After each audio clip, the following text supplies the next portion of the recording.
সে প্রশ্নটা হচ্ছে যে ৭১-এর স্বাধীনতা সংগ্রামে আওয়ামী লীগ নেতৃত্ব দিয়েছে, আওয়ামী লীগের ডাকে আমরা সবাই মুক্তিযুদ্ধে অংশগ্রহণ করেছি।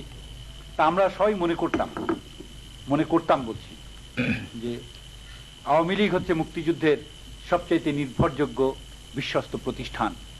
কিন্তু বিগত আন্দোলনে আওয়ামী লীগ স্বাধীনতা বিরোধীদের সঙ্গে যে জোট বেঁধেছে, যে লিয়াজো কমিটি করেছে, এই সমস্ত পরিপ্রেক্ষিতে আজকে কি আমরা এটাকে আমরা বিশ্বস্ত মুক্তিযুদ্ধের বিশ্বস্ত একটা প্রতিষ্ঠান হিসেবে বিবেচনা করতে পারবো? আমার এখানে একটা কথা, সেটা হলো আমরা আমাদের আদর্শ বিচ্যুত হইনি বা নীতিমালা থেকেও আমরা দূরে যাইনি। যেখানে জনগণের ভোটের অধিকার আদায়ের বিষয়টা রয়েছে, জনগণের অধিকার আদায়ের আন্দোলনে কিছু কৌশল আমরা অবশ্যই অবলম্বন করেছি।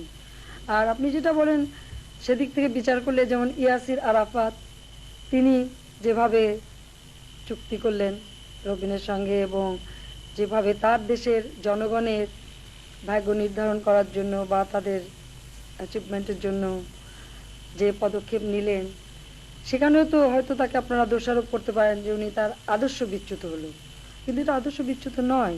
আমাদের এক দেশ থেকে আরেক দেশ, এক দেশ থেকে আরেক দেশ হলেও ঠিক এক দেশ হলেও এখানে জাতিগত একটা বিষয় রয়ে গেছে, তাই না? কাজে সম্পূর্ণ আপনি ভিন্ন দৃষ্টিতে দেখতে পারেন না। এটা একটা কৌশলের ব্যাপার, সেটা একটা কৌশলের ব্যাপার। সব থেকে বড় কথা হচ্ছে আমরা যা কিছু করছি জনগণের স্বার্থে করছি, সেটা হলো বড় কথা।